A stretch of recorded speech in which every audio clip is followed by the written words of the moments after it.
Klik tombol berikut untuk mendapatkan faedah ilmu yang insya Allah bermanfaat.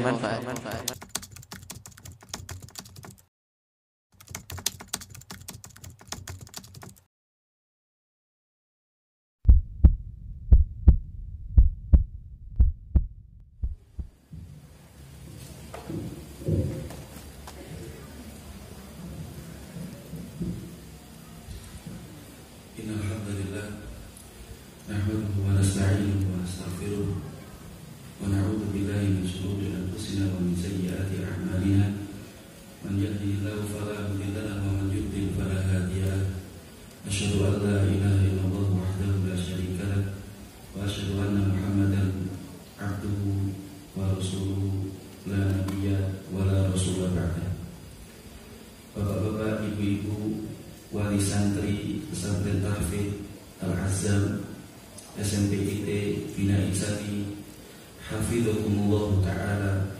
Assalamualaikum warahmatullahi wabarakatuh. Puji syukur kepada Allah Subhanahu wa Ta'ala, di pagi yang berbahagia ini memberikan kesempatan kepada masing-masing kita untuk bisa duduk menghadiri majelis ini. Insya Allah selama kurang lebih 1 jam ke depan kita akan sama-sama berupaya untuk mengkaji hal-hal yang berkaitan dengan bagaimana seorang muslim berinteraksi dengan Al-Quran. Karena Allah Subhanahu wa Ta'ala telah menjadikan Al-Quran sebagai kitab suci untuk masing-masing kita. Jangan sampai kita hidup sekali di dunia ini ternyata interaksi kita dengan kitab suci Al-Quran yang telah diturunkan Allah Subhanahu wa Ta'ala belum berjalan dengan baik.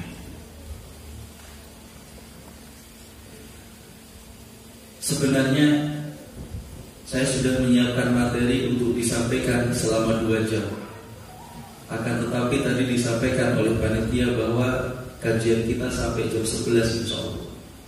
Maka nanti ada beberapa hal yang tidak bisa saya uraikan dengan lebih detail, tetapi insya Allah tidak akan mengurangi poin-poin penting yang perlu kita ketahui kaitan dengan bagaimana kita berinteraksi dengan Al-Quran. Bapak Ibu semuanya, Al-Quranul Karimu huwa minhajul muslimina fi kulli zamanin wa makan. Yang harus kita ketahui bersama bahwa Al-Quran itu adalah petunjuk bagi kaum muslimin fi kulli zamanin wa makan. Di setiap waktu, di setiap periode sejak diutusnya Nabi Shallallahu Alaihi Wasallam menjadi Nabi, didapatkannya kemuliaan dan keutamaan. Siapapun di antara kita ingin hidup sebagai orang yang mulia, ingin menjadi orang yang dihormati oleh orang lain, maka semuanya bisa kita gali dari Al-Quran. Allah Subhanahu wa Ta'ala berfirman dalam surat Az-Zukhruf ayat 44, wa innahu ladzikrun laka wa liqaumika wa sawfa tus'alun. Wa innahu wa dan innahu sesungguhnya Al-Quran itu adalah ladzikrun laka, sungguh sebagai pengingat untukmu wahai Muhammad. Firman Allah Subhanahu wa Ta'ala kepada Nabi Muhammad, wa liqaumika, dan juga sebagai pengingat untuk kaum. Saya Abdul Rahman Ibn Nasir As-Sa'di menafsirkan ayat ini dengan mengatakan fakhrul lakum. Al-Quran itu Allah Subhanahu wa Ta'ala jadikan sebagai sesuatu yang bisa dibanggakan oleh kaum muslimin. Wa sawfa tus'alun, dan kelak kalian semua akan ditanya oleh Allah Subhanahu wa Ta'ala tentang bagaimana selama ini kalian semua berinteraksi dengan Al-Quran. Wal Qur'anul Karim huwas siratul mustaqimul ladzi yajibu an yaslukahu muslimu. Dan Al-Qur'an itu adalah jalan yang lurus yang bisa menghantarkan seseorang untuk mendekatkan dirinya kepada Allah Subhanahu wa taala. Jalan lurus yang bisa menghantarkan seseorang untuk mencapai kesuksesan kelak di akhirat. Kenapa yang kita cari adalah kehidupan akhirat? Karena kehidupan dunia ini hanya sementara. Tidak ada yang abadi dari kehidupan dunia. Sehingga kita harus berupaya agar selama kita masih bisa hidup di dunia, kehidupan dunia ini kita jadikan sebagai sarana untuk mencari bekal guna mendapatkan kesuksesan kelak di akhirat. Dan itu semuanya tergantung bagaimana kita berinteraksi dengan Al-Quran. Alladzi yajibu an yaslukahu muslim. Jalan yang harus ditempuh oleh masing-masing muslim fi aqidatihi, ini yang pertama. Setiap muslim harus berupaya mencocokkan keyakinannya, akidahnya, apakah sesuai dengan apa yang diajarkan Al-Quran ataukah tidak. Wa ibadatihi, dan dalam tata cara ibadah yang mereka lakukan sesuai dengan Al-Quran apa tidak.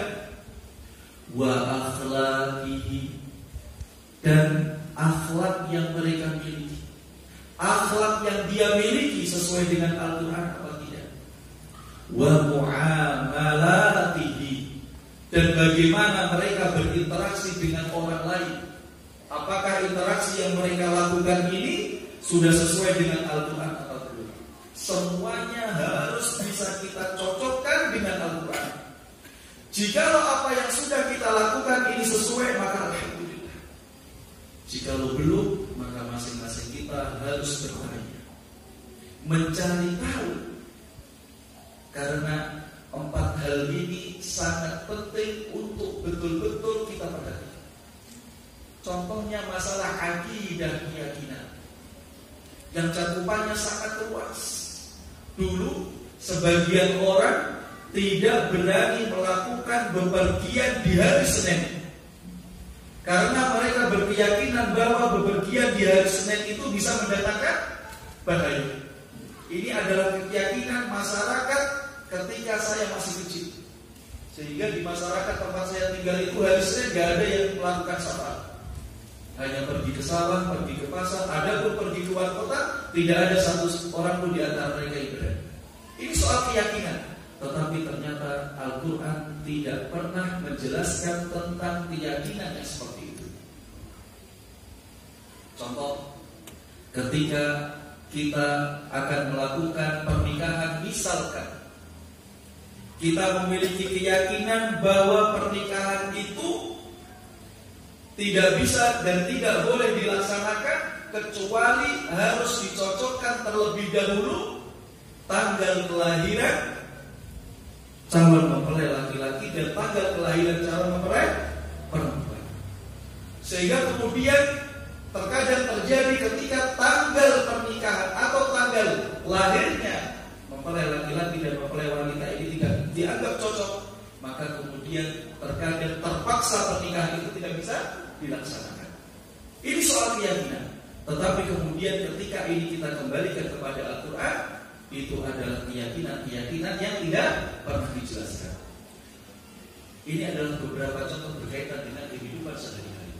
Bagaimana jikalau itu dikaitkan dengan keyakinan kita kepada Allah Subhanahu wa taala? Keyakinan kepada Nabi sallallahu alaihi wasallam, keyakinan tentang siksa kubur, keyakinan tentang kehidupan di alam akhirat, adanya surga, adanya neraka, dan lain sebagainya. Semuanya harus betul-betul kita sesuaikan dengan Al-Quran.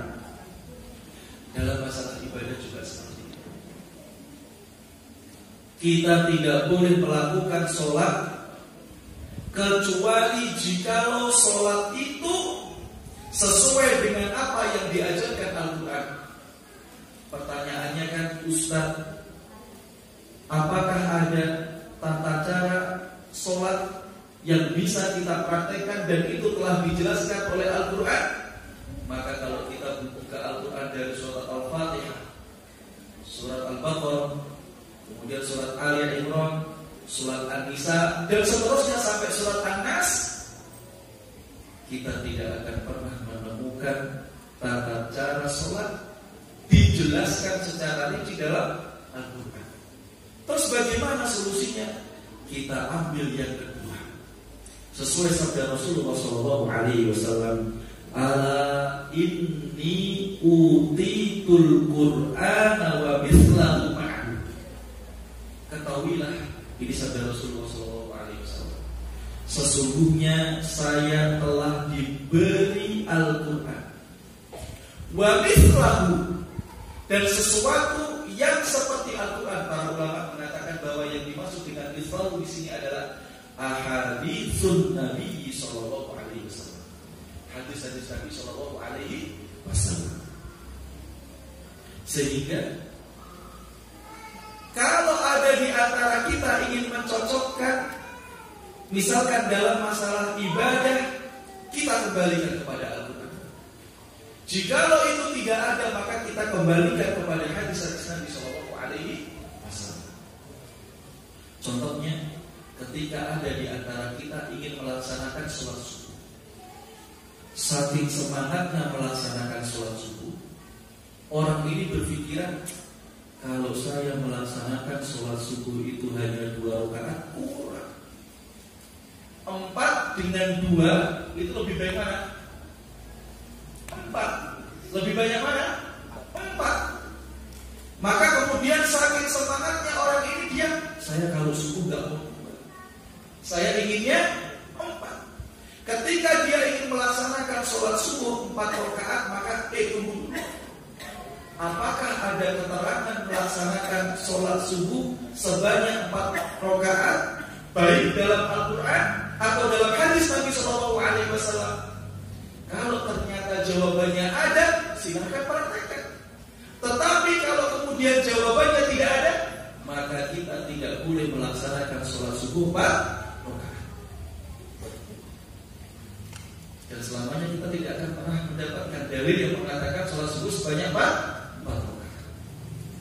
Gerakan-gerakan sholat kita harus betul-betul kita cocokkan. Makanya Nabi kita yang mulia Muhammad SAW bersabda, "Shallu kama ra'aitumuni usolli." Kalau ada di antara kalian ingin melaksanakan sholat, maka sholatlah sebagaimana aku, sabda Rasulullah SAW, telah melaksanakan sholat. Contoh beliau, karena beliau adalah orang yang paling baik dalam melaksanakan sholat dan dalam beribadah kepada Allah Subhanahu wa Ta'ala. Sehingga tidak boleh kita membuat tata cara sholat sendiri. Nanti dalam persoalan haji dan umrah juga seperti itu. Sabda Rasulullah SAW, "Khudu anni manasikakum." Jikalau ada di antara kalian ingin melaksanakan haji atau umrah, maka tata cara manasiknya itu telah diajarkan oleh Rasulullah SAW. Tugas kita tinggal belajar. Tugas kita tinggal memahami. Setelah paham dan mengetahui, maka berikutnya adalah mempraktikkan. Saya pernah ketemu orang Islam. Dia membuat aturan baru dalam tata cara puasa. Bagaimana tata cara puasa yang dia buat? Mulai imsaknya sama sebelum sholat subuh. Tetapi dia mengajarkan kepada murid-muridnya, kalau siang hari itu kita merasa lapar, maka boleh makan dan minum. Setelah makan dan minum, laparnya hilang, hausnya hilang, kemudian diwajibkan untuk melanjutkan puasa. sampai tenggelamnya mata. Ketika saya mendapati orang seperti ini, saya datangi orang itu. Mohon maaf Pak, saya mendengar Bapak mengajarkan kepada murid-murid tata cara puasa seperti ini. Kemudian saya tanya, apakah Bapak memiliki dasar sesuai dengan apa yang telah diajarkan Rasulullah SAW? Dia mengatakan, maaf Ustaz, saya tidak lagi menggunakan Al-Quran, saya tidak lagi menggunakan hadis. Loh, Bapak menggunakan apa? Saya mempraktekkan ini berdasarkan atas mimpi yang saya peroleh di beberapa malam sebelumnya. Maka kemudian saya katakan, Bapak, kalau kita ingin ikut dan menjadi umatnya Nabi SAW, maka kita tidak boleh membuat aturan dalam tata cara ibadah kecuali sesuai dengan apa yang diajarkan Rasulullah SAW. Ini hal pertama dan kedua. Ketiga adalah masalah akhlak. Harus berusaha kita sesuaikan. Muamalah juga seperti itu. Baik jual beli, sewa menyewa. Bagaimana kita berinteraksi dengan tetangga. Ustaz, saya memiliki tetangga. Tetangga yang pertama itu saudara atau kerabat saya. Tetangga yang kedua orang muslim yang tidak saya kenal. Tetangga yang ketiga orang yang belum masuk Islam tetapi akrab dengan saya. Bagaimana saya memperlakukan tiga tipe tetangga ini Ustaz? Kalau itu pertanyaannya, semuanya telah dijelaskan oleh Rasulullah SAW. Tata cara bisnis bisa kita kaji. Makanya sekarang di kampus-kampus itu dipelajari oleh anak-anak S1 S2 itu ekonomi Islam. Karena semuanya diajarkan Rasulullah SAW. Walida, oleh karena itu yajibu 'alal muslimi an yastarshida bimabadi'il 'amatil lati ja'at li'inqadil basyariyyati min wailatiha wa dhulamiha. Kalau kita sudah mengetahui hal seperti ini, maka wajib bagi masing-masing kita untuk berupaya menggali, mencari petunjuk dari prinsip-prinsip yang telah diajarkan Al-Quran, prinsip-prinsip yang diajarkan Rasulullah SAW. Tujuannya apa? Dua. Agar kita bisa menciptakan peradaban yang baik di tengah masyarakat.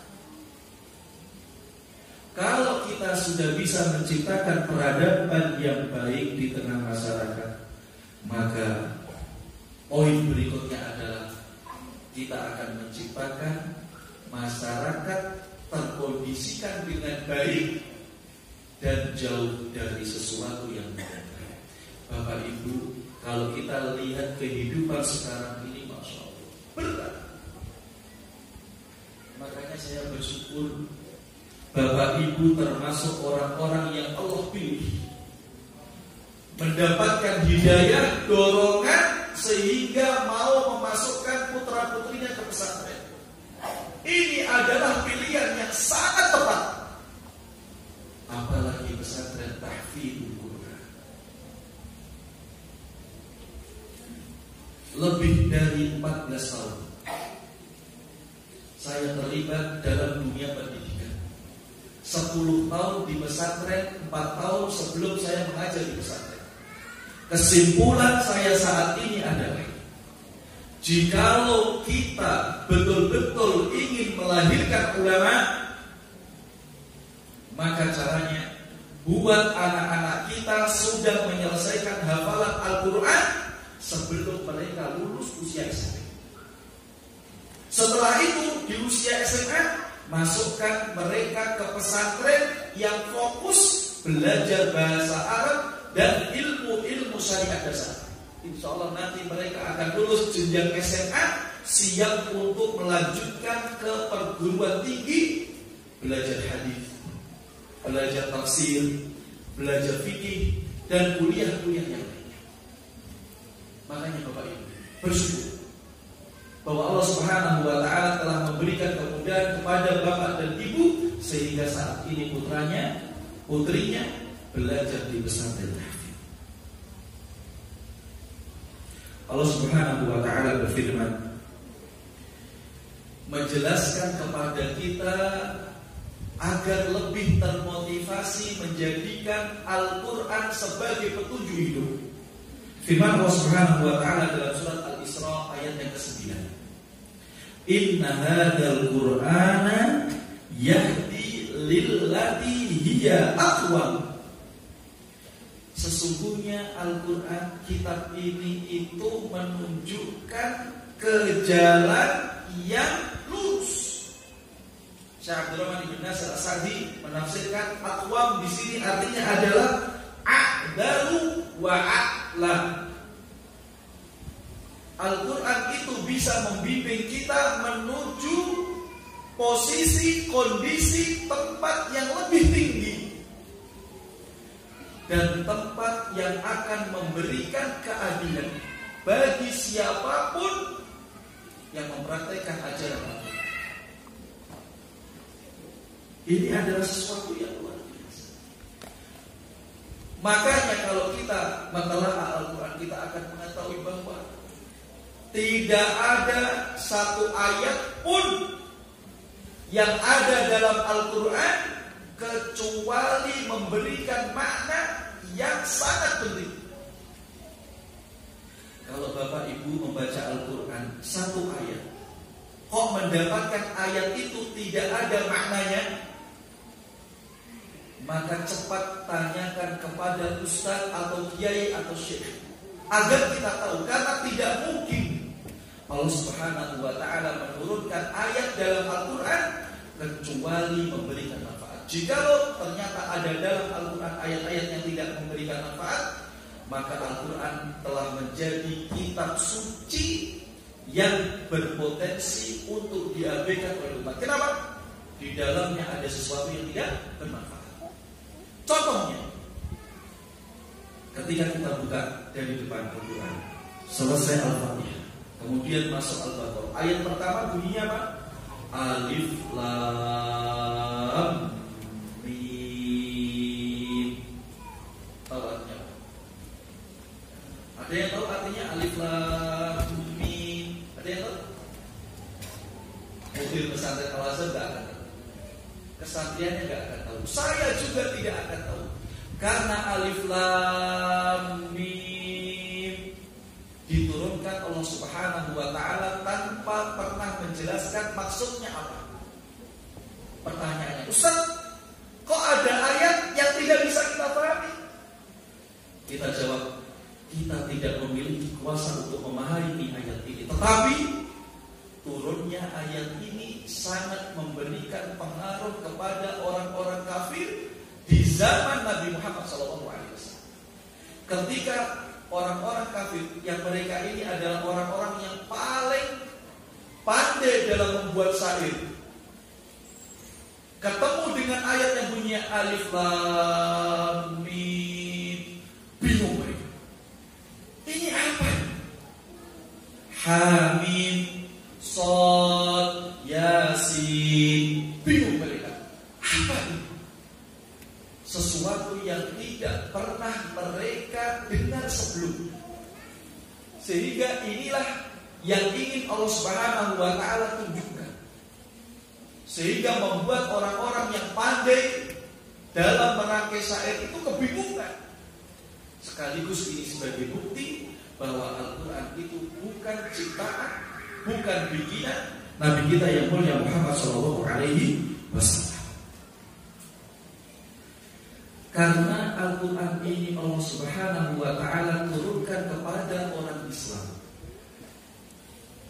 maka yang bisa mengambil faedah manfaat dari Al-Quran itu adalah orang Islam yang berusaha melaksanakan ketaatan kepada Allah Subhanahu wa Ta'ala.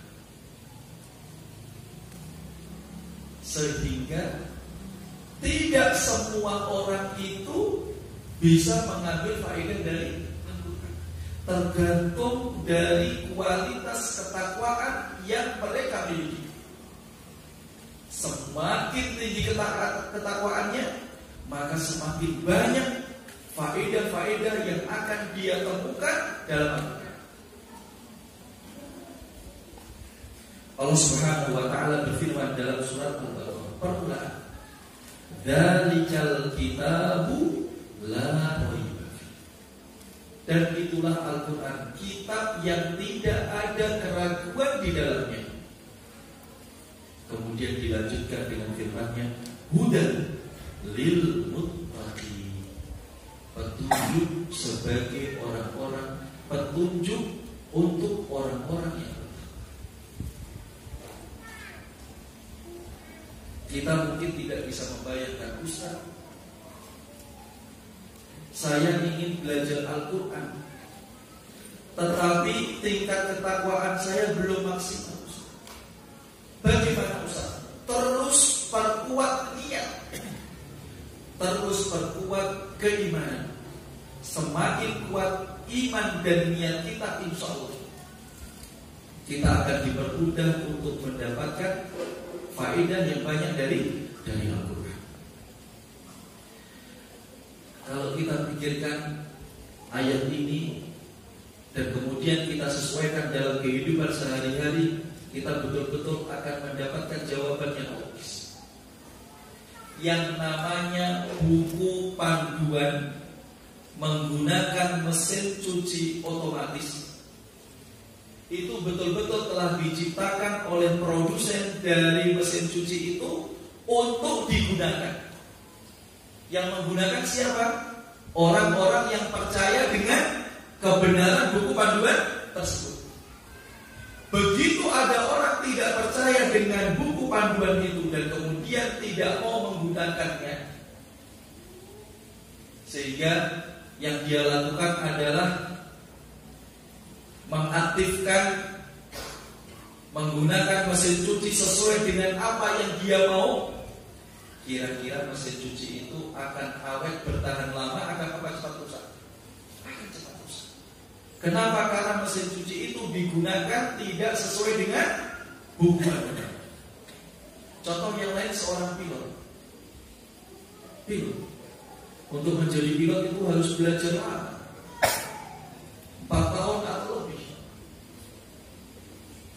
Dan bahkan ketika seseorang sudah dinyatakan lulus sekolah penerbangan, sudah di atas kokpit, dia tetap harus menggunakan buku panduan sebagai pedoman agar dia bisa mengendari pesawat itu dengan selamat. Begitu pilot itu tidak meyakini buku panduan, buku pedoman, dan kemudian menjalankan pesawat tidak sesuai dengan apa yang semestinya, bagaimana kira-kira yang terjadi dengan pesawat tersebut? Bisa naik mungkin, tetapi tidak bisa turun. Atau bisa naik mungkin, tetapi naiknya tidak nyaman untuk penumpang. Semuanya harus disesuaikan. Maka kita juga seperti itu. Walillahil masalul a'la. Allah Subhanahu wa taala menciptakan kita sebagai manusia untuk beribadah. Dan Allah Subhanahu wa taala melengkapi kita dengan Al-Quran ini sebagai pedoman. Kok ternyata ada di antara kita tidak mau menjadikan pedoman ini sebagai petunjuk hidup? Kira-kira bagaimana kehidupan yang akan kita jalani? Pasti menyimpang. Tidak akan pernah sesuai dengan apa yang dikehendaki oleh Allah Subhanahu wa taala. Kalau ada pertanyaan, Ustaz, saya ingin belajar Al-Quran, memahami Al-Quran, tapi gak paham, gak bisa-bisa. Yang kita salahkan jangan Al-Qurannya. Yang perlu introspeksi adalah diri kita. Hati kita ini siap tidak untuk menerima sesuatu yang baik yang ada dalam Al-Quran? Karena ilmu agama ini adalah cahaya. dan cahaya yang datang dari Allah Subhanahu wa taala ini tidak akan pernah diberikan kepada orang-orang yang selama ini hatinya masih kotor. Wal Qur'anu shifaa'un lima fis suduri li'anna fihi ilaja amradil qalbi kulliha. Dan Al-Qur'an itu juga bisa berfungsi sebagai obat penawar untuk penyakit-penyakit yang ada di dalam hati. Kalau kita merasakan ketidaknyamanan dalam hati, maka ternyata ketidaknyamanan itu bisa kita obati dengan Al-Quran. Membaca Al-Quran saja itu secara otomatis bisa membuat diri kita menjadi tenang. Belum lagi nanti kalau ini dikaitkan dengan masalah perdukunan, apa yang sering kita sebut dengan an-nusrah. Sekarang ini banyak orang kalau terkena masalah, misalkan disantet, disihir, kena guna-guna, rata-rata mereka ingin menyelesaikan persoalan itu dengan cepat. Bagaimana? Pergi yang pertama ke al-kahin. Kahin itu adalah orang yang bisa memprediksi terjadinya hal-hal yang akan datang. Atau pergi ke al-arraf, orang yang mengaku mengetahui apa-apa yang telah terjadi. Bahasa kita itu apa? Pergi ke dukun. Ini disantet, ini kena guna-guna, pergi ke dukun. Padahal dukun itu ketika mengobati tidak akan pernah mengobati dengan Al-Quran. Mengobati dengan apa? Dengan menggunakan jin. Makanya kemudian para ulama mendefinisikan bahwa yang dimaksud dengan an-nusrah itu adalah halus sihri bisihrin mislihi, mengobati orang yang kena gangguan sihir dengan menggunakan sihir. Orang kena sihir berarti dia kemasukan jin. Nanti mbah dukunnya ini agar bisa mengobati orang ini, dia memasukkan jin yang dia miliki ke tubuh ini untuk mengusir jin yang ada dalam tubuh ini. Sembuh. Tetapi orang ini sesungguhnya belum terlepas dari gangguan jin. Ustaz, ada obatnya? Ada. Dengan apa Ustaz? Dengan Al-Quran. Melalui mekanisme apa? Ar-ruqyatus syar'iyyah. Dengan ruqyah, membacakan ayat-ayat Al-Quran. Masya Allah. Masya Allah. Sering saya praktekkan ruqyah orang. Ribut karena harta warisan. Sang kakak menyihir sang adik. Adik aku rebutan harta warisan. Karena disihir oleh kakaknya, setelah minta tolong kepada seorang dukun, sang adik ini gak bisa berjalan selama 3 malam 2 hari, gak bisa berjalan. Sampai kemudian datang, Pak Ustaz tolong ini kesini. Kemudian kita datang, kemudian kita membaca Al-Fatihah, ayat kursi, 2 ayat terakhir dari surat Al-Baqarah, Al-Falaq, An-Nas, Al-Ikhlas, bi'idznillah. Jikalau kita memiliki keyakinan yang kuat, percaya kepada Allah Subhanahu wa taala, maka bacaan-bacaan itu akan bisa membebaskan orang yang kemasukan sihir dari gangguan jin yang ada di dalam. Ini solusi. Makanya penting bagi masing-masing kita untuk berusaha tahu, karena masing-masing kita berpotensi untuk bisa menjadi peruqyah. Tidak harus ustaz, semua kita bisa. Yang penting kita yakin bacaan Al-Qurannya lancar, tahu teknik meruqyah, insya Allah bisa. Sehingga kalau meruqyah nanti tidak perlu cari-cari ustaz. Anaknya tidak ada apa-apa kok tiba-tiba gak bisa jalan. Ditanya dokter, sakit apa ini? Tidak ada apa-apa. Loh, dok, ini faktanya gak bisa jalan. Ternyata kemasukan jin yang sedang lewat masuk ke dalam tubuh anak itu dan kemudian memegangi, mengikat kakinya sehingga anak itu gak bisa berjalan. Bapaknya gak perlu panik, ibunya gak perlu nangis. Kalau dokter mengatakan ini tidak sakit tapi faktanya gak bisa jalan, oh, jangan-jangan ini gangguan jin. Kalau kita yakin insya Allah itu akan menyelesaikan. Karena Al-Quran ini adalah kitab suci yang kedudukannya sangat tinggi, maka kemudian Allah Subhanahu wa ta'ala menjadikan orang-orang yang mempelajarinya sebagai orang terbaik yang ada di muka bumi. Makanya Nabi kita Muhammad SAW bersabda dalam sebuah hadis yang sahih, khairukum man ta'allamal Qur'ana wa 'allama. Sebaik-baik kalian adalah orang yang belajar Al-Qur'an dan orang yang mengajarkannya. Ustaz, kenapa belajar Al-Qur'an itu adalah kegiatan yang paling baik? Dan kenapa mengajarkan Al-Quran itu juga merupakan kegiatan yang paling baik? Kalau itu pertanyaannya, maka bisa dijawab.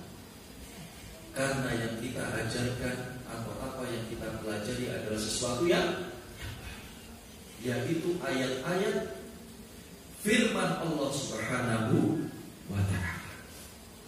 Sehingga dalam hadis yang lain, Nabi kita yang mulia Muhammad SAW bersabda, la hasada illa fisnataini. Kita itu tidak boleh hasad, tidak boleh iri, kecuali pada dua hal. Yang pertama, rajulun atahu Allahu hadal kitab. Iri kepada seorang laki-laki yang Allah Subhanahu wa ta'ala permudah untuk bisa mempelajari Al-Quran. Allah permudah untuk bisa menghafal Al-Quran. Faqama bihi ana'an nahari wal lail. Setelah dia mengetahui Al-Quran, bisa membaca Al-Quran, bisa menghafal Al-Quran, yang dia lakukan itu adalah senantiasa membaca, beribadah kepada Allah Subhanahu wa ta'ala dengan Al-Quran yang dia miliki. Makanya Bapak Ibu, kalau kita sekarang memiliki anak, saat liburan anak kita kok berada di rumah dan murojaah Al-Quran,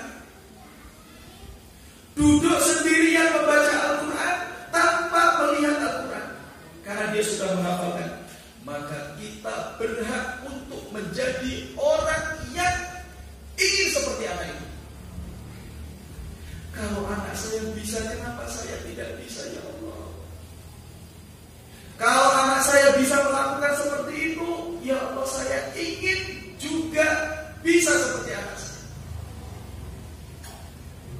Kalau ini yang ada pada pikiran kita, Ibu Bapak, maka orientasi hidup kita itu adalah menjadikan semua yang kita lakukan itu untuk ibadah. Karena tidak ada orang yang dekat dengan Al-Quran kecuali orang-orang yang telah Allah pilih dan kemudian nanti akan dipermudah kehidupannya untuk melaksanakan ibadah. Wa rajulun atahu Allahu malan fahuwa yatasaddaqu bihi ana al-laili wa nahar. Yang kedua adalah seorang laki-laki yang Allah Subhanahu wa ta'ala berikan harta. Dengan harta itu ternyata dia mau bersedekah. di malam dan siang.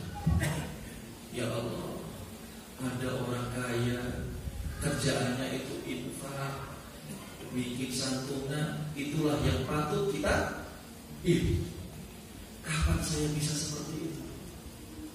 Kalau ternyata kita belum mampu bersedekah, menggunakan harta yang kita miliki seperti orang kaya itu menggunakan hartanya untuk berbagi, maka fattaqullaha mastata'tum. Lakukan semampu kita. Kalau orang kaya itu sedekahnya 1 bulan 1 juta, kita mampunya hanya 10.000, maka 10.000 itu kita keluarkan.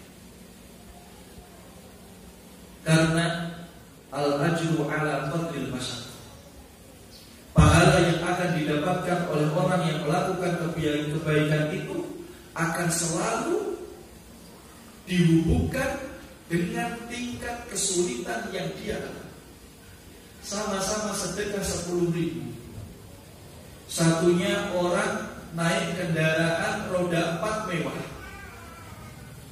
Satunya orang yang kerjaannya serabutan, tapi jumlah infaknya sama 10.000. Di sisi Allah nilainya tidak akan terasa. Karena orang yang berkendara mobil roda 4 bagus untuk bisa mengeluarkan 10.000 itu ringan. Tetapi bagi orang yang kerjaannya serabutan, terkadang kerja, terkadang tidak, untuk bisa mengeluarkan 10.000 itu dia harus bersusah. Poin berikutnya, bagaimana kita memuliakan Al-Quran. Yang pertama, kalau kita ingin memuliakan Al-Quran, maka langkah pertama yang bisa kita lakukan adalah kita berupaya untuk tidak berinteraksi, memegang Al-Quran, membaca Al-Quran kecuali dalam keadaan suci. Ibnu Hajar Al-Asqalani, seorang alim kabir, dalam kitabnya Fathul Bari, beliau memberikan tips kepada kita. Di antara hal yang bisa membuat orang khusyuk dalam sholat adalah ketika orang itu melakukan persiapan menjelang sholat. Sebelum adzan sudah mandi, sebelum adzan sudah siap-siap pakai minyak wangi. Begitu adzan dikumandangkan, dia pergi menuju ke masjid. Nanti kualitas sholat orang itu akan berbeda dengan orang yang tidak melakukan persiapan untuk menjalankan sholat. Membaca Al-Quran juga seperti itu. Coba sekarang dipraktekkan, kita tidak membaca Al-Quran kecuali dalam kondisi terbaik. Pakaiannya bersih, wangi, diawali dengan berdoa bahwa sekarang saya akan membaca kitab suci, kalamullah, firman-Nya Allah Subhanahu wa Ta'ala. Itu akan betul-betul memberikan rasa yang luar biasa untuk kita. Yang kedua, langkah yang bisa kita lakukan untuk memuliakan Al-Quran adalah ketika kita mendengar Al-Quran dibaca, kita berupaya untuk fokus, diam, dan mendengarkan bacaan Al-Quran tersebut. Firman Allah Subhanahu wa Ta'ala dalam surat Al-A'raf ayat 200. Wa idza quri'al Qur'an, wa idza ketika quri'a sedang dibacakan Al-Quran, apa beritanya? Fastami'u lahu, maka dengarkanlah bacaan Al-Quran tersebut. Wa ansitu, dan diamlah, la'allakum turhamun. Semoga dengan melaksanakan hal tersebut, kalian semua menjadi orang-orang yang mendapatkan rahmat kasih sayang Allah Subhanahu wa Ta'ala. Yang ketiga, mengagungkan Al-Quran bisa dilakukan dengan cara mengajarkannya bagi yang mampu. Mengajarkan Al-Quran bagi yang mampu, agar kenikmatan yang sudah kita peroleh ketika kita berinteraksi dengan Al-Quran betul-betul juga bisa dirasakan oleh orang lain. Masya Allah Bapak Ibu. Nabi kita yang mulia Muhammad SAW dalam hadisnya beliau menyampaikan, hadis sahih rawahu Tirmidzi, man qara'a harfan min kitabillahi falahu bihi hasanah. Barang siapa membaca Al-Quran, barang siapa membaca satu huruf dari Al-Quran, maka dengan satu huruf itu dia bisa mendapatkan satu kebaikan. Wal hasanatu bi asyri amsal. Dan satu kebaikan ini oleh Allah Subhanahu wa taala akan dilipat gandakan menjadi 10. Kemudian beliau sallallahu alaihi wasallam dalam hadis ini melanjutkan, la aqulu alif lam mim harfun. Dan saya tidak mengatakan bahwa alif lam mim itu satu huruf, tetapi alifun harfun wa lamun harfun wa mimun harfun. Jadi ketika kita baca alif lam mim, kita mendapatkan 3 kebaikan. Karena satu potongan ayat ini ada 3 huruf. Dan sebagaimana sabda Rasulullah SAW, 3 kebaikan ini akan dikalikan 10 sehingga jumlahnya berapa? 3. Shad, 1 kita mendapatkan 10 kebaikan. Bagaimana kalau yang kita baca itu adalah kumpulan ayat-ayat Al-Quran? Makanya ibu bapak, ini sebagai nasihat. Nabi kita yang mulia Muhammad SAW itu menasihati kita, membimbing kita untuk senantiasa berupaya membaca surat Al-Kahfi setiap malam atau hari Jumat. Maka ini harus kita upayakan untuk terus betul-betul kita jaga. Tidak pernah kita lewati malam atau hari Jumat kecuali kita sudah tuntas menyelesaikan bacaan surat Al-Kahfi. Usahakan. Ustaz, saya belum lancar Ustaz. Latihan terus agar bacaan Al-Qurannya lancar. Jangan sedih, jangan khawatir. Nabi kita yang mulia Muhammad SAW bersabda, alladzi yaqra'ul Qur'ana wa huwa mahirun bihi. Orang yang membaca Al-Quran dan dia itu mahir, bacaannya lancar, tahu maknanya, bisa mengaplikasikannya. Sabda Rasulullah SAW, ma'as safaratil kiramil bararah. Maka orang-orang yang masuk dalam golongan ini, mereka itu disertai para malaikat. Walladzi yaqra'uhu wa yata'u fihi wa huwa 'alaihi syaqqun. Dan orang yang membaca Al-Quran dengan kondisi yang tidak lancar, dalikal sulit, baca terus. Sabda Rasulullah SAW, lahu ajron. Orang yang membaca Al-Quran tetapi tidak lancar, dia terbata-bata, mendapatkan kesulitan. Qul a'udzu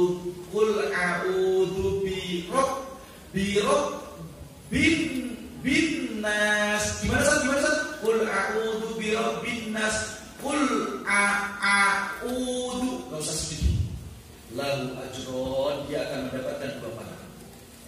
Pahala karena membaca Al-Quran dan pahala karena dia sudah bersusah payah membaca Al-Quran. Yang terpenting kita tidak pernah melewati hari kita ini terlepas dari Al-Quran. Makanya kita latihan dari surat Al-Kahfi. Yang sudah lancar membaca surat Al-Kahfi itu kira-kira 15 menit selesai. Lebih lancar lagi kira-kira 10 menit selesai. Kita jaga terus, karena ini adalah sunnahnya Rasulullah SAW. Ustaz, ini butuh fokus. Iya butuh fokus. Ini butuh perhatian Ustaz. Iya butuh perhatian. Makanya kita usahakan. Mau bepergian, surat Kahfi tidak akan pernah saya lepas. sedang rapat sibuk, surat Al-Kahfi tidak pernah akan saya lepas, harus saya selesaikan. Kalau itu betul-betul menjadi rutinitas kita, siapa tahu itu Bapak, kita kan hanya ikhtiar. Kita kelak akan menghadap Allah Subhanahu wa Ta'ala, meninggal dunia dalam keadaan membaca surat Al-Kahfi. Gak ada yang lain. Kita semuanya hanya ikhtiar. Sering kita dengarkan, sering kita lihat di YouTube banyak orang-orang meninggal dalam keadaan yang baik, sedang ceramah meninggal, sedang berkhutbah meninggal, sedang sholat meninggal, sedang melaksanakan ibadah haji meninggal. Masya Allah. Tanda-tanda kebaikan yang Allah Subhanahu wa Ta'ala berikan kepada orang tersebut. Kita hanya ikhtiar. Susah Ustaz, karena kesusahan itulah yang harus kita jadikan sebagai ujian untuk kita. Dan jangan sebaliknya. Ada banyak orang hidup di dunia sekali ternyata mengakhirinya dengan keadaan yang buruk. Jangankan oleh Allah Subhanahu wa Ta'ala, oleh manusia yang lain saja kematian dia dianggap kematian yang tidak baik. Meninggal dunia setelah minum oplosan. Oplosan itu kalau kita menggunakan terminologi fikih bukan lagi minuman keras. Kenapa? Karena kalau bensin dicampur dengan toa, dicampur dengan spray, dicampur dengan spiritus, itu namanya bukan minuman keras, bukan khamr. Tapi apa? Sumun, racun. Racun kalau diminum, makanya kemudian langsung kejang-kejang meninggal dunia. Waliyadzubillah. Yang lain orang meninggal dunia dalam keadaan sedang berzina. Bahkan tidak jarang sedang melakukan perzinahan, berada di dalam sebuah kamar dengan wanita yang bukan istrinya. Waliyadzubillah. Kita hanya berikhtiar. Allah Subhanahu wa Ta'ala telah menunjukkan jalan kepada kita, kita tinggal memilih. Kalau saya ingin mengakhiri hidup dengan baik, kira-kira jalan yang saya pilih itu yang baik atau yang buruk? Oh, kemungkinan yang baik, maka jalan yang baik ini yang kita ikuti. Sehingga itu Bapak, kaitannya dengan poin yang ketiga ini, agar kita memiliki semangat untuk mengajarkan Al-Quran. Tetapi persoalannya kita belum menguasai Al-Quran. Para ulama memberikan solusi. Masuklah kita ke dalam gerbong kelompok orang-orang yang memiliki peduli perhatian dengan Al-Quran. Ustaz, saya nggak bisa ngajarkan Al-Quran, Ustaz. Tapi mau ada pengajian yang dibahas adalah Al-Quran. Apa yang bisa kita lakukan? Ustaz, saya bisanya sebut Ustaz. Lakukan. Gunakan mobil itu untuk kebaikan. Ustaz, saya bisanya kasih minuman untuk jamaah. Cuma minuman mineral, Ustaz. Lakukan. Saya bisanya cuma kasih snack. Lakukan. Saya pernah melihat gak punya apa-apa, tetapi dia ingin ikut ke dalam kelompok gerbong orang-orang yang berdakwah. Apa yang dia lakukan Bapak Ibu? Ketika jamaah mengikuti pengajian di dalam masjid, orang ini sibuk menata sandalnya jamaah. Sehingga kemudian ketika jamaah selesai mengikuti pengajian mau keluar, ternyata mereka sudah mendapati sandal ini berisi tentang apa. Kalau ternyata perintah, maka perintah itu akan saya lakukan. Kalau ternyata itu berisi larangan, maka larangan itu akan saya jauhi.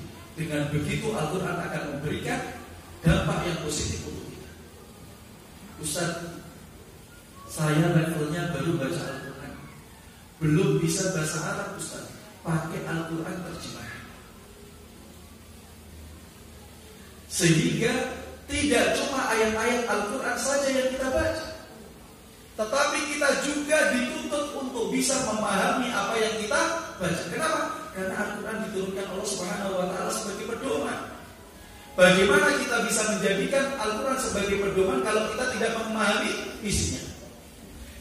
Makanya dalam hal ini Bapak Ibu, kita harus menyontoh apa yang telah dilakukan para sahabat, metode para sahabat dalam mempelajari Al-Quran. Yang pertama, perkataan dari seorang tabi'in, namanya Abu Abdurrahman As-Sulami. Ini seorang tabi'in. Beliau mengatakan, haddatsuna alladziina kanu yuqri'una al-Qur'an. Dalam riwayat lain disebutkan haddatsana alladziina yaqra'una al-Qur'an. Oh, yaqra'una 'alaina al-Qur'an. Di sini disebutkan haddatsuna alladziina kanu yuqri'una al-Qur'an.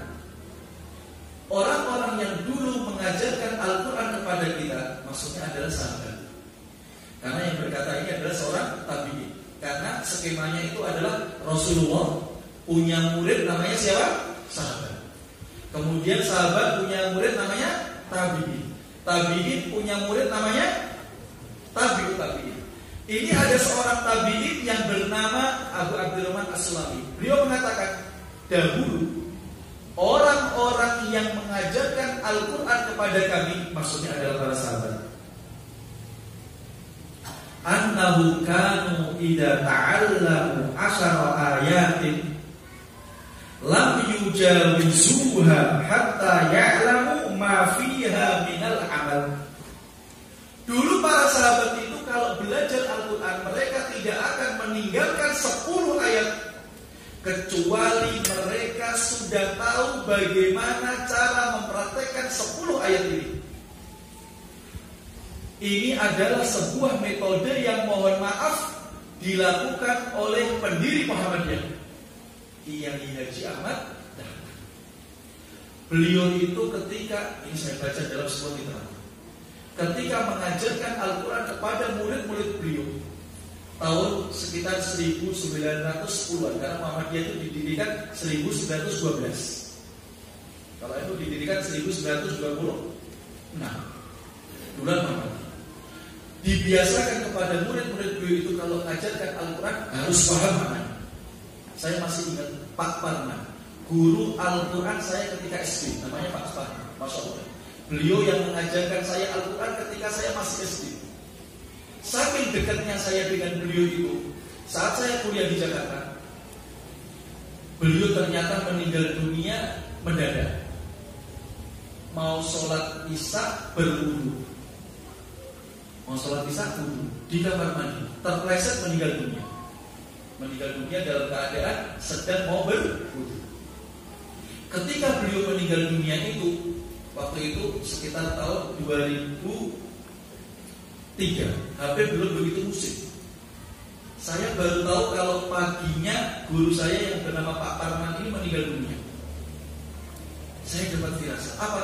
Malam ketika beliau meninggal itu saya di Jakarta, saya nggak bisa tidur, susah tidur. Paginya saya dapat informasi dari ibu, ternyata Pak Parman meninggal dunia. Beliau menceritakan kepada saya, hujan. Dulu guru saya itu cerita bahwa Mbah Ahmad Dahlan kalau mengajarkan murid-muridnya Al-Quran itu tidak pernah berhenti sebelum muridnya paham. Makanya membaca tafsir surat Al-Ma'un, apa maksud Al-Ma'un? Al-Ra'aital ladzi yukadzibu bid-din. Tahukah engkau orang-orang yang mendustakan agama? Terus Al-Ra'aital ladzi yukadzibu bid-din. Fadzalikal ladzi yad'ul yatim, yaitu orang-orang yang menghardik anak-anak yatim. Wala yahuddu ala ta'amil miskin, dan orang-orang yang tidak menganjurkan untuk memberikan makanan kepada orang-orang yang miskin. Oleh Mbah Kiai Haji Ahmad Dahlan, ayat-ayat ini diajarkan kepada murid beliau sampai beliau yakin bahwa murid beliau akan mengamalkan ayat ini. Makanya sekarang ibu bapak, mohon maaf perlu saya sampaikan, kalau kita sekarang melihat bahwa amal usaha Muhammadiyah itu sangat besar, rumah sakitnya banyak di mana-mana,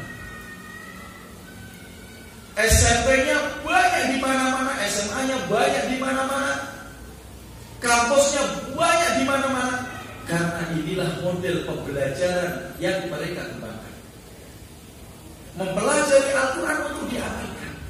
Makanya prinsipnya saudara-saudara kita Muhammadiyah itu, hidupilah Muhammadiyah, jangan cari hidup di Muhammadiyah. Artinya apa yang kita miliki digunakan untuk mengembangkan Muhammadiyah. Makanya kalau amal usaha Muhammadiyah sekarang banyak, jangan diragukan. Karena model pembelajarannya sangat bagus, seperti apa dulu yang pernah dilakukan oleh para sahabat. Fayata'allamul Qur'ana wal 'amala jami'an. Ini kata perkataan Abu Abdurrahman As-Sulami. Maka sahabat itu, kata beliau, tidak cuma mempelajari isi Al-Quran, tetapi mereka juga berupaya mengetahui bagaimana mempraktekkan isi Al-Quran yang mereka pelajari.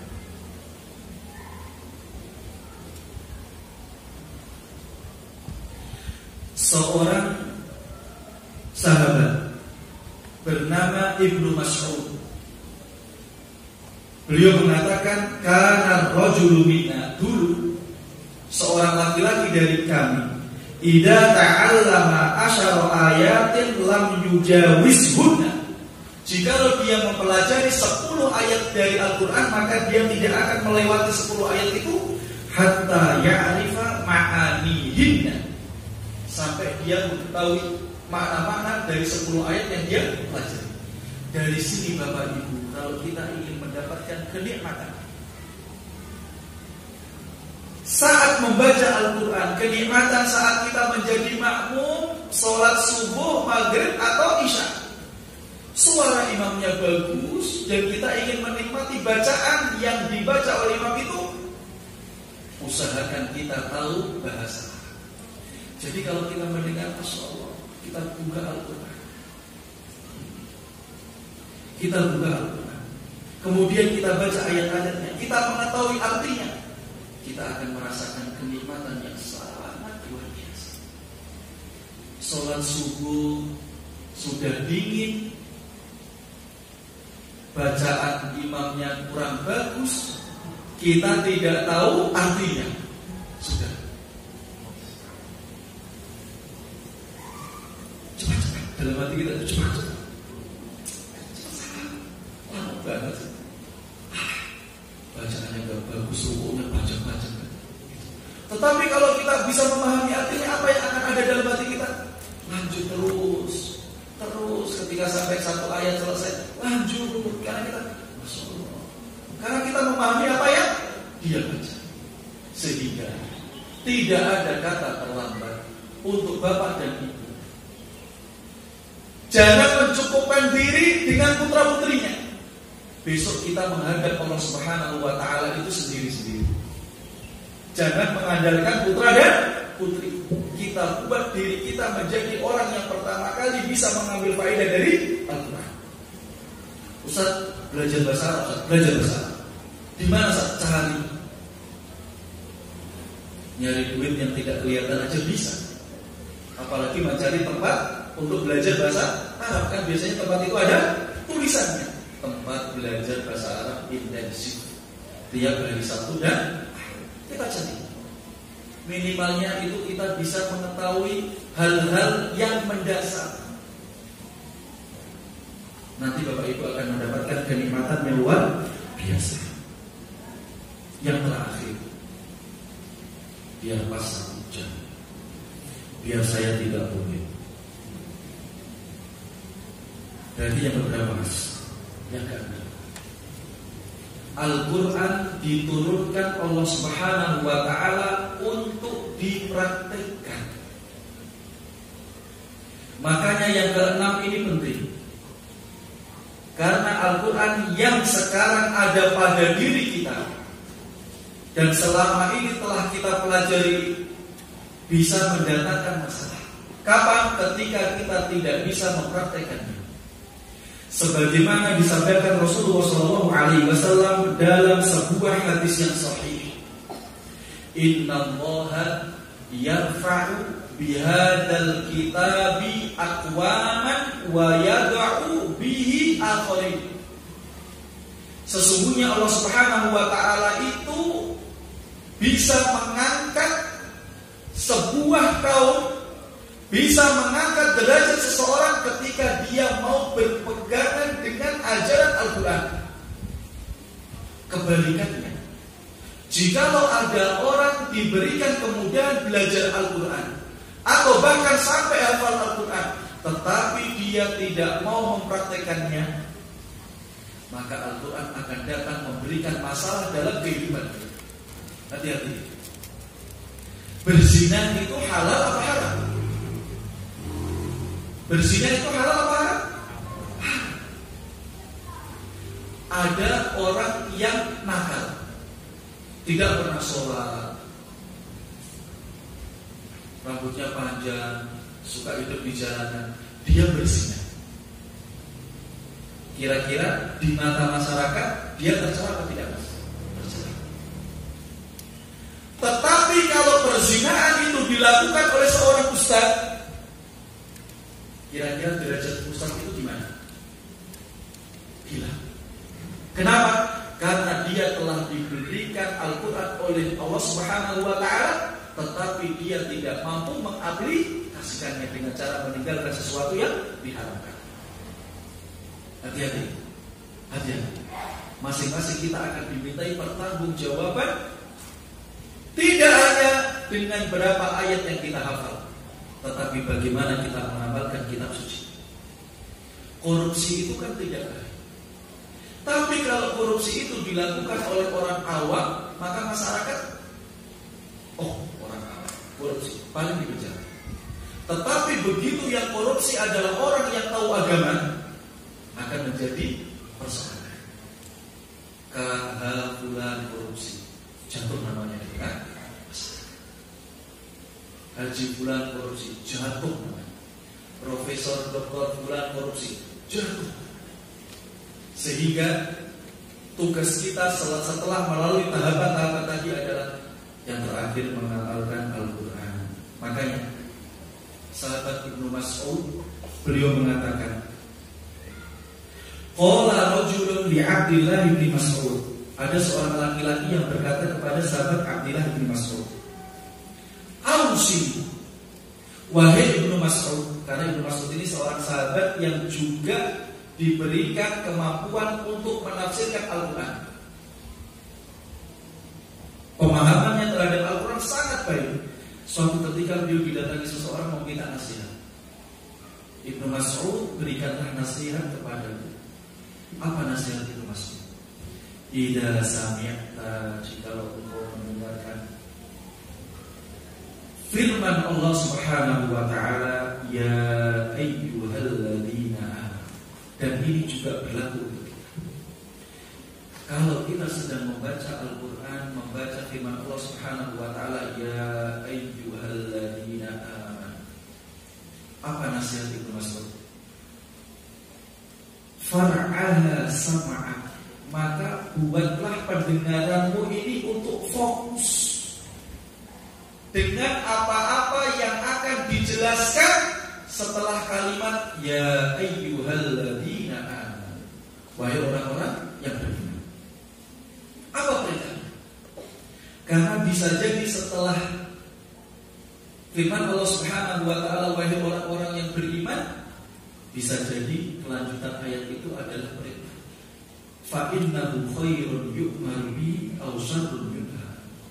Bisa jadi setelah firman Allah ya ayyuhalladzina amanu itu, ternyata yang datang adalah sebuah perintah untuk dilaksanakan atau sebuah keburukan yang diperintahkan untuk meninggalkannya. Ini beberapa poin penting yang bisa dijelaskan di kesempatan yang berbahagia ini. Sekali lagi mohon maaf jika penjelasannya terlalu cepat, karena seperti tadi yang sudah saya sampaikan, saya menyiapkan materi ini untuk disampaikan selama 2 jam. Tapi diringkas 2000. Setelah lulus SMA, sebenarnya berkesempatan untuk ke UGM, karena dipilih oleh wali kelas untuk daftar ke UGM lewat jalur PMDK. Tapi saat itu semangat saya untuk belajar agama sudah sangat kuat. Dan pernah mendaftar polisi atas permintaan orang tua. Tetapi masuk seleksi yang ketiga saya kayak gini. Akhirnya saya tinggalkan. Sehingga kemudian setelah lulus SMA saya masuk pesantren. Pesantren di Salatiga. Pesantren Salatiga. Saya belajar di situ selama 2 tahun dengan kondisi tidak diridhoi oleh bapak. Saat saya nyantri itu liburan pulang, begitu saya masuk rumah, bapak pergi. Karena inginnya orang tua, saya ikuti orang tua. Karena kebetulan ini mama aku. Saya dari keluarga militer, bapak saya polisi. Om saya itu ada yang di Mabes AD, ada yang di Lanut Saudi, perwira AD dan AU. Tetapi semangat belajar agama yang nggak bisa dibendung. Makanya saya kemudian masuk ke pesantren belajar 2 tahun. Setelah belajar 2 tahun, kemudian lanjut ke Jakarta di Libya, belajar syariah di kampus Arab di Jakarta. Setelah lulus, kemudian melanjutkan lagi S2 di kampus Indonesia Negeri Pendidikan. Kemudian lanjut lagi S3 Pendidikan. Perkuliahannya sampai sudah selesai. Sekarang lagi bahasa sekarang menulis disertasi, tapi belum selesai sekarang. Masuk bab ketiga. Mudah-mudahan cepat selesai. Kalau hitung-hitungan saya belok arah. Berbeda dengan putra bapak ibu. Putra bapak ibu usia SMP sudah dikondisikan hafal Al-Quran. Kalau saya tidak, agak terlambat. Tapi saya berkeyakinan nggak ada yang terlambat. Makanya tadi saya katakan ke bapak ibu, nggak ada yang terlambat. Terlambat itu kalau nyawa kita sudah ada di tenggorokan. Saya mau belajar Iqra nggak bisa. Iqranya mau lepas, nyawanya mau lepas. Kalau masih jeleger, bahasa Jawa itu, jeleger itu sehat, waras. Seperti kita sekarang ini nggak ada yang terlambat. Ustaz malu saat belajar alif, ba, ta, sa, jim. Buat komunitas. Nanti bikin grup WA. Usia 50 sampai 60 tahun. Enggak apa-apa. Sama-sama sepuh kan berarti enggak malu. Masa saya bisa datang ke majelis taklim anak-anak alif, ba, ta, sa, malu. Pakai cara yang lain. Nanti setelah lancar Al-Quran dilanjutkan dengan bahasa Arab. Agar kita baca hadis, baca Al-Quran itu langsung bisa tahu. Nanti sangat dibantu. Yang kedua tadi tentang apa? Ruqyah syariah. Kalau kita ingin ruqyah, karena kebetulan saya juga praktisi ruqyah. Tapi berhenti ruqyah karena menghormati istri. Saya berhenti ruqyah setelah nikah gara-gara istri saya itu bilang, Habib, kalau bisa jangan ruqyah. Karena saya tidak ingin nyakiti hati dia, saya berhenti ruqyah. Tapi sampai sekarang masih ruqyah, sembunyi-sembunyi. Yang penting tidak ketahuan istri. Kemarin terakhir saya ruqyah seorang santri, kemasukan jin, jinnya mau keluar, teman-temannya yang ruqyah nggak bisa cara keluar. Itu kalau dibiarkan santri itu bisa meninggal dunia. Karena jinnya mau keluar, sudah ditenggorokan, anak-anak nggak bisa, sampai saja megap-megap ini gimana bisa? Maka perlu metode dulu. Dan saya mengajarkan santri-santri saya untuk ruqyah. Harus bisa, semuanya harus berani. Kalau jin masuki diri salah seorang di antara aku, jangan takut. Matanya melotot-melotot, prototi. Jinnya bentar, ganti bentar. Dia mau pukul dulu Pak. Gitu cara. Makanya ruqyah itu harus berani Bapak. Secara psikologi dan secara fisik. Saya dulu pernah ruqyah preman Senen. Mau tobat. Preman mau tobat, pernah membunuh 1 orang. Preman Pasar Senen Jakarta. Mau tobat. Ketika diruqyah dipegang 8 orang cuma dibilang. Karena jinnya kekuatannya terlalu besar. Sebelum dia bangun, pukul dulu. Saya pernah meruqyah premannya Ring Road Jogja. Premannya Ring Road Jogja. Mau tobat, Ustaz, saya mau tobat. Tapi ada syaratnya. Apa syaratnya? Kita berkelahi dulu. Ayo, bismillah. Keluarkan ilmu. Sampai kemudian dia kayak singa. Saya cuma baca Al-Fatihah. ayat kursi, Muawwidzatain. Ternyata dia gak bisa mendekat, cuma muter-muter saja. Katanya, Mas, cepet, katanya mau nyerang. Gak bisa, badan saya lemes. Terus gimana? Gantian saya? Iya, langsung tak tidak. Terus bisa. Oh, kuat mana? Al-Quran apa ilmu setan? Al-Quran. Sekarang mengaji gak? Mau. Sekarang dia menjadi pengawalnya ustaz-ustaz yang datang di tempat pengajian tersebut. Berkaitan dengan pertanyaan, boleh tidak? Makanya meruqyah itu niatnya harus ikhlas, nggak cari musuh. Makanya berdakwah kepada jin, karena nanti kalau kita ruqyah, terkadang itu jinnya bereaksi. Anak kecil nanti suaranya bisa, itu kita nggak boleh takut. Oh berarti ini jinnya sudah menguasai. Atau berarti ruqyah kan? Berarti nanti besar begini. Anak kecil saya pernah ruqyah anak SMP yang bisa menghabiskan air 1 bak mandi, dan dia bisa lompat dari bawah ke atas. Jinnya punya ruqyah, suaranya gede. Kemudian jinnya bicara. Saya nggak tahu benar apa tidak itu jinnya bicara, karena kita nggak lihat. Wa yarakum huwa wa qabiluhu min haitsu la tarawnahu. Jin itu adalah kelompok golongan yang tidak bisa kita lihat, tapi mereka bisa lihat kita. Makanya kalau ada orang yang ngaku-ngaku bisa nyari jin, itu orang yang kejinan. Dia juga betul di ruqyah, karena nggak ada teorinya orang bisa nyari jin. Kalau penampakan jin kemudian memperlihatkan diri kepada orang, bisa. Sebagaimana disebutkan dalam hadis yang sahih. Sahabat Abu Hurairah melihat jin yang mencuri apa? Makanan di gudang. Maka niatnya harus ikhlas. Yang kedua, harus dilihat batasan syariat. Dengan alasan apapun ketika ruqyah, kok yang diruqyah wanita, nggak boleh pegang. Ruqyah kepalanya wanita. Bismillahirrahmanirrahim. Min kulli shay'in juga boleh, haram. Karena seorang laki-laki tidak boleh menyentuh wanita yang bukan mahram. Ustaz pakai kaos tangan, setebel apapun kan nempel, nyentuh. Oh, isi kita dibuka-buka. Cukup dibacakan. Yang terpenting adalah kekuatan keimanan. Dan yang paling tahu adalah kita sendiri. Imam Ahmad bin Hanbal suatu ketika didatangi orang yang kemasukan jin, laporan. Beliau sedang mengajar, cuma dikasih sandal. Bilang ini ke jinnya, ini sandalnya Ahmad bin Hanbal.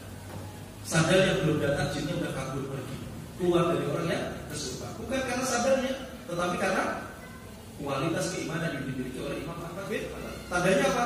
Ketika beliau meninggal dunia, ada lagi orang kemasukan jin, dibawakan sandal itu lagi, nggak mau keluar jin. Kenapa? Karena dia tidak takut kepada sandal, tetapi dia punya masalah dengan Imam Ahmad bin Hanbal, karena kalau diruqyah pasti dia akan kalah.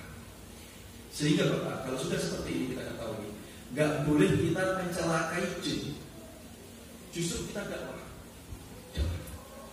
Dulu kalau saya sering ruqyah di markas itu, mau keluar, ya kemana? Udah ke sana, karena kebetulan masjidnya tingkat. Udah ke sana, nanti ikut pengajian. Oh ya, keluar. Nanti ke sini, di sini aja ikut pengajian. Ya ikut pengajian. Kalau memberikan kepada yang ini, jangan, nanti kasihan. Meskipun terkadang kalau kita ruqyah itu jinnya kesulitan untuk keluar sampai akhirnya mati, itu mungkin terjadi. Yang paling sulit itu adalah ketika orang ruqyah jinnya nggak bisa keluar gara-gara dia sudah terikat di buhul. Ada nanti pembahasan tentang ruqyah nanti macam. Ya kira-kira seperti itu. Yang penting tujuan kita baik untuk berdakwah, tidak nyakiti siapa. Yang penting tujuan kita kan menyelamatkan orang yang kena gangguan jin, kita agar bisa segera sembuh. Yang ketiga tadi apa?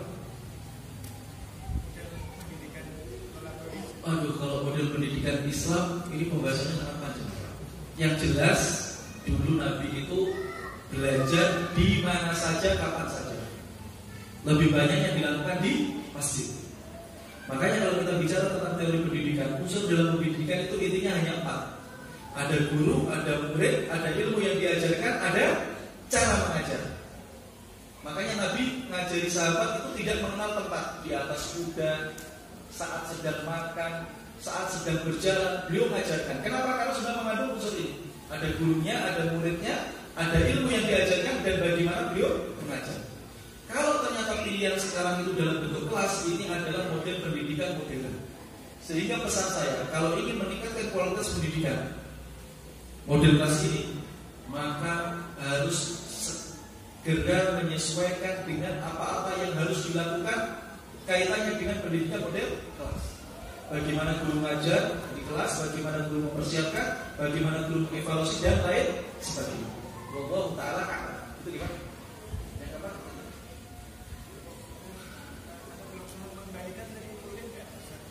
Kalau mengembalikan, jangan Pak. Kalau ternyata jinnya mau balik sendiri kepada orang yang ngirim, silakan. Karena tugas kita itu hanya berupaya untuk membebaskan orang yang terkena gangguan jin ini agar jinnya bisa keluar. Keluarnya mau balik lagi ke orang yang ngirim, silakan. Itu bukan urusan kita. Yang kedua, kita nggak tahu jin itu mau pergi kemana. Kita nggak tahu jin mau pergi kemana. Ini pertanyaan yang kedua dari ibu-ibu. Ustaz, kalau seorang muslim bisa baca Al-Quran dengan lancar dan sedikit bisa artinya, tapi dia tidak pernah membacanya, hukumnya bagaimana? Jangan sampai kita termasuk dalam golongan orang-orang yang menghajar Al-Quran, karena nanti akan ditanyakan oleh Allah Subhanahu wa Ta'ala di hari kiamat. Gara-gara orang ini selama hidupnya tidak pernah berinteraksi Al-Quran. Makanya tadi saya katakan, kita menggunakan surat Al-Kahfi itu sebagai latihan. Setelah itu rutin, kita meningkat apa? Masing-masing punya hizb. Hizb itu adalah bacaan rutin yang tidak pernah kita tinggalkan setiap hari. Saya tanya sekarang, mohon jujur, hari ini yang sudah membaca Al-Quran siapa saja dari bapak-bapak? Silakan ngajak. Hari ini, gak apa-apa ngajak. 1, 2, 3, 4, 5, 6, 7 dari yang hadir. Kalau bisa besok jam 11 pagi semuanya sudah membaca Al-Quran. Ustaz, saya bisa cuma 1 ayat. Meskipun 1 ayat, yang penting 1 ayat itu kita jadikan sebagai pegangan. Saya tidak akan pernah lepas 1 hari pun kecuali saya telah membaca 1 ayat. Nanti kalau 1 ayat terasa ringan, naikkan 2 ayat. 2 ayat terasa ringan, naikkan 3 ayat. Terasa ringan, naikkan 1 juz. 1 juz terasa ringan, naikkan 2 juz. Sehingga nanti kita bisa khatam Al-Quran 1 hari 10 juz. Setiap 3 hari kita khatam baca Al-Quran 30 juz. Tapi prosesnya kan lama. Ini penting. Kalau Al-Quran ini selalu kita baca tiap hari, gak pernah lepas itu Bapak. Lihatlah, akan ada hal berbeda dalam hidup kita.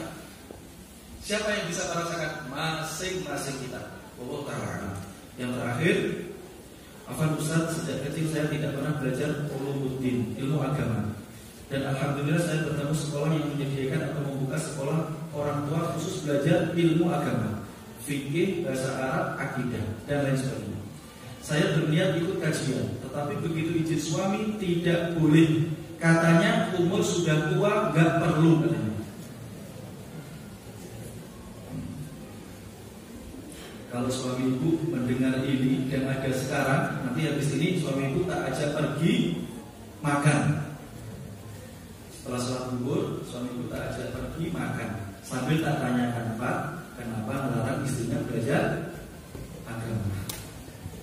Yang saya tanyakan, Ustaz, apakah saya mengikuti suami saya atau mengikuti kata hati saya tanpa seizin suami? Yang pertama, setelah seorang wanita itu nikah dan menjadi istri dari seorang suami, dia tidak boleh keluar dari rumah kecuali seizin suami.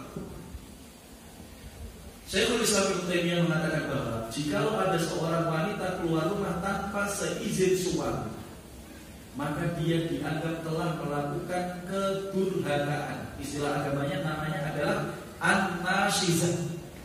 Telah melakukan nusyuz, kedurhakaan. Makanya ibu-ibu yang di sebelah, mohon maaf, yang di sebelah, mulai sekarang hormati suami dengan tidak keluar rumah kecuali izin. Ustaz, tapi saya punya rutinitas setiap pagi belanja. Kalau rutinitas itu sudah diketahui suami, maka cukup satu kali izin. Pak, saya setiap pagi itu keluar rumah untuk belanja sekitar jam 8 sampai 9 di depan rumah. Berikutnya nggak perlu izin. Meskipun untuk tujuan yang baik, yaitu belanja agama. Karena kalau ibu nekat keluar rumah tanpa izin suami, meskipun tujuannya untuk belajar agama, yang ibu lakukan tetap dianggap kedurhakaan. Ustaz, berarti saya nggak bisa belajar. Makanya ibu jelaskan kepada suami ibu, Pak, ayolah Pak, dengan cara yang baik. Ayolah Pak, izinkan saya belajar. Saya ingin menjadi wanita yang lebih baik Pak, dengan belajar agama Pak. Tolonglah Pak, dirayu-rayu. Pak, nanti kalau saya izinkan, saya masakkan ikan bakar Pak. Mau nggak Pak? Beneran? Iya Pak. Serius? Yang enak Pak. Pokoknya rayu-rayu dengan cara yang baik agar hatinya suami itu luluh. Kalau ibu-ibu wanita itu kan cenderung kita sambil pegang-pegang. Ini pundaknya gede-gede. Ayo izinkan kan? Izinkan kan? Ayo izinkan kan? Nanti bapaknya pasti, yo bro, sendiri apa antar? Punya suami ya enaknya diantar. Yo antar. Pertamanya ngantar, lama-lama insya Allah suaminya akan ikut belajar. Yang penting ibu komunikasi. Kunci ini fikih usrah.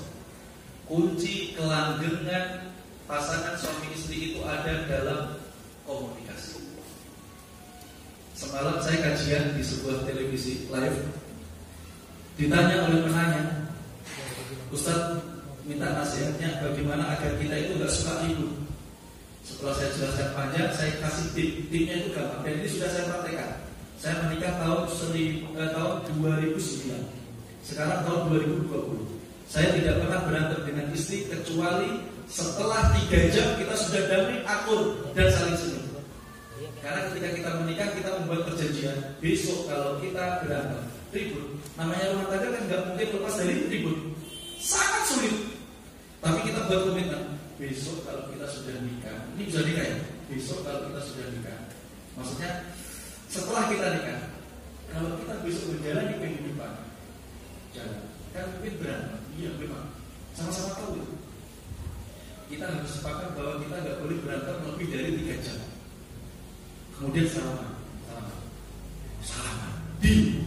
Maka kemudian itu yang kita praktekkan sampai sekarang.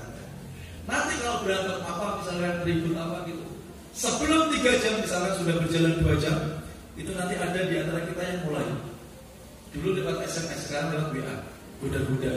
Ayo 3 jam, gimana ini? Masih betahkah? Nanti sebelum 3 jam selesai. Ini salah satu trik dalam membangun rumah tangga agar tidak ribut. Makanya kalau berantem jangan lama-lama. Jangan lama-lama. Wallahu ta'ala a'lam. Ini yang bisa disampaikan. Terima kasih sekali lagi, mohon maaf jika ada kesalahan. Kebenaran datang dari Allah Subhanahu wa taala. Wallahu a'lam bishawab. Assalamualaikum warahmatullahi wabarakatuh. Waalaikumsalam warahmatullahi wabarakatuh. Dengan berakhirnya sesi tanya jawab ini, maka berakhir sudah acara taklim. الصالحات وللمكارم والتقى نور على مر الزمان تألقا وأضاء للدنيا طريقا مشرقا وهدى من الرحمن يهدينا به للصالحات وللمكارم والتقى هذا كتاب الله أعذب منهل أنعم به من مورد لمن استقى قد صانه رب العباد بحفظه وحماه حتى لا يضيع ويخلقا.